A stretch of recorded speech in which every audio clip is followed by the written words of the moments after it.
Hello, welcome to Minnie stories Telugu. మామిడి పండ్లు అంటే ఇష్టం. ఒక చిన్న గ్రామంలో బాలు అనే చిన్న అబ్బాయి ఉండేవాడు. అతడి వయసు 5 సంవత్సరాలు మాత్రమే. కానీ అతడికి ఒకటి మాత్రం ఎక్కువగా ఇష్టం. అవే మామిడి పండ్లు. వేసవికాలం వచ్చిందంటే చాలు బాలు కళ్ళు మెరిసిపోతుండేవి. మామిడి పండ్లు ఎప్పుడు చిగురిస్తాయా అని ఎప్పుడూ ఆ చెట్టు వంకే చూస్తుండేవాడు. ఈ మామిడి పండ్లు ఎప్పుడు పండుతాయో ఏంటో, నాకు మాత్రం తినాలని చాలా కోరికగా ఉంది. త్వరగా పండితే బావుణ్ణు. బాలు ప్రతిరోజు స్కూలుకి వెళ్ళేటప్పుడు చెట్టు వైపే చూస్తూ మామిడి పండ్లు పండాయో లేదో అని అనుకుంటూనే వెళ్ళేవాడు. కనీసం అమ్మకి వెళ్తున్నా అని కూడా చెప్పేవాడు కాదు. ఏంటో ఈ పిల్లాడు, ఎండాకాలం వస్తే చాలు ఎప్పుడూ మామిడి పండ్ల ధ్యాసలోనే ఉంటాడు. మామిడి పండ్ల ధ్యాసలో పడి ఎగ్జామ్స్ ఎలా రాస్తాడో ఏంటో, అసలు స్కూల్లో చదువుతున్నాడో లేదో అని తల్లి చాలా బాధపడేది. మామిడి పండ్ల ధ్యాసలో పడి నేను స్కూల్కి లేట్ అయ్యాను, తొందరగా వెళ్ళాలి, లేదంటే సార్ నన్ను బాగా కొడతాడు, క్లాస్ బయటే నిలబెడతాడు అంటూ తొందరగానే క్లాస్కి వెళ్తాడు బాలు. కానీ ఆ మామిడి పండ్ల ధ్యాసలోనే ఉంటాడు. ఇంకా పండాయో లేదో అని, మామిడి పండ్ల సంఖ్య పెరిగిందో లేదో అని ఆలోచిస్తూనే ఉంటాడు. ఒకరోజు బాలు తమ్ముడు చిట్టితో కలిసి ఆ చెట్టు కింద చేప బొమ్మలతో ఆడుకుంటున్నాడు. అప్పుడే పక్కింటి బామ్మ వారి దగ్గరకు వస్తుంది. ఏమిట్రా పిల్లలు, ఇక్కడ ఏం చేస్తున్నారు? హా బామ్మ, వచ్చావా? ముందు ఇది చెప్పు నాకు, ఈ మామిడి పండ్లు ఎప్పుడు పండుతాయి? త్వరగా చెప్పు, ఎప్పుడు పండుతాయో, నాకు తినాలని చాలా ఆశగా ఉంది. ఎప్పుడూ నాకు మామిడి పండ్ల ధ్యాసే ఉంటుంది. నీకు ఎప్పుడు పండుతాయో సరిగ్గా తెలుస్తుంది కదా, నువ్వు చెప్పు బామ్మ.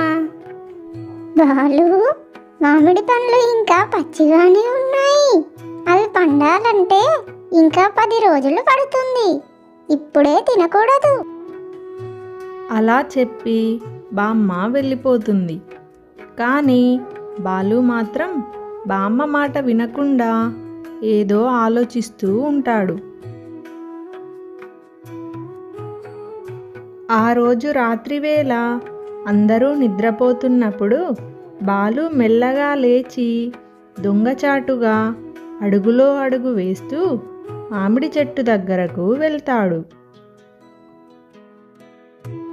బాలు మెల్లగా నడుచుకుంటూ మామిడి చెట్టు వద్దకు వచ్చి పైకి చూస్తూ మెల్లగా మామిడి చెట్టు ఎక్కి మామిడికాయలు కోస్తాడు. ఇంటి బయటి వద్దే కూర్చొని తింటూ ఉంటాడు బాలు. అబ్బా, ఈ మామిడికాయ రుచి ఎంత బాగుంది, వేరే లెవెల్లో ఉంది అసలు. ఇన్ని రోజులు ఈ మామిడికాయ తినటానికి ఎంత వేచి చూశాను. కానీ ఆ మామిడికాయలు ఇంకా పూర్తిగా పండనే లేదు. బాలు అక్కడ నుంచి లేచి ఇంట్లోకి వెళ్తాడు. చప్పుడు చేయకుండా నెమ్మదిగా ఇంట్లోకి నడుచుకుంటూ వచ్చి తన మంచంపైకి ఎక్కి అల్లరి బాలు ఆనందంగా నిద్రపోయాడు. మెల్లగా తెల్లారింది.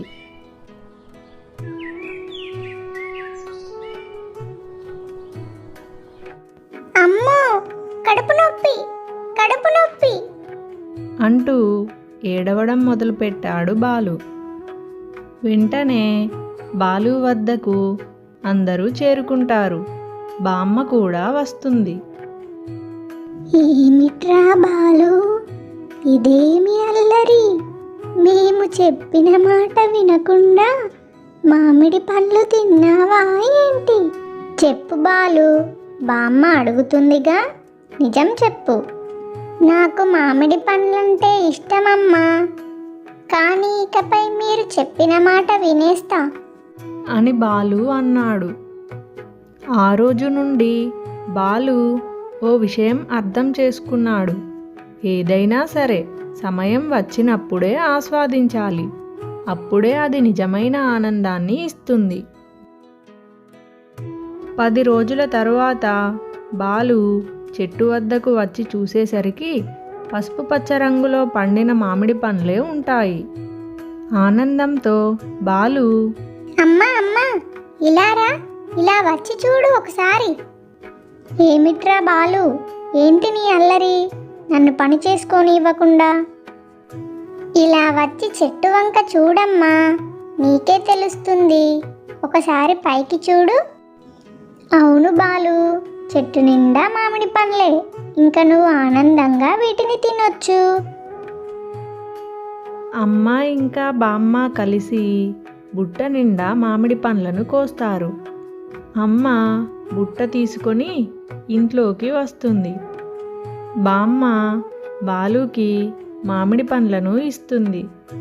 బాలు, నీకు నచ్చిన మామిడి పండును తృప్తిగా తిను. బామ్మ బామ్మ, అప్పుడు తిన్న మామిడి కంటే ఇప్పుడు తిన్న మామిడి రుచే వేరులే.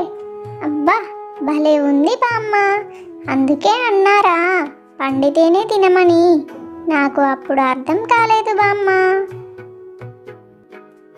బాలు ఆనందంగా తృప్తిగా మామిడి పండ్లను తిన్నాడు.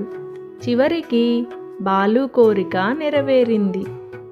ఈ కథలోని నీతి ఏంటంటే, ఆసక్తి బాగానే ఉంది, కానీ ఓర్పు ఉంటే ఫలితం ఎక్కువ బాగుంటుంది. వేచి చూసిన ఆనందం తీయనిది. హాయ్ హలో, మా స్టోరీస్ కనుక మీకు నచ్చినట్లయితే తప్పకుండా లైక్ చేయండి, షేర్ చేయండి. మరిన్ని వీడియోస్ కోసం మా ఛానల్ని సబ్స్క్రైబ్ చేసుకోండి. Thank you for watching.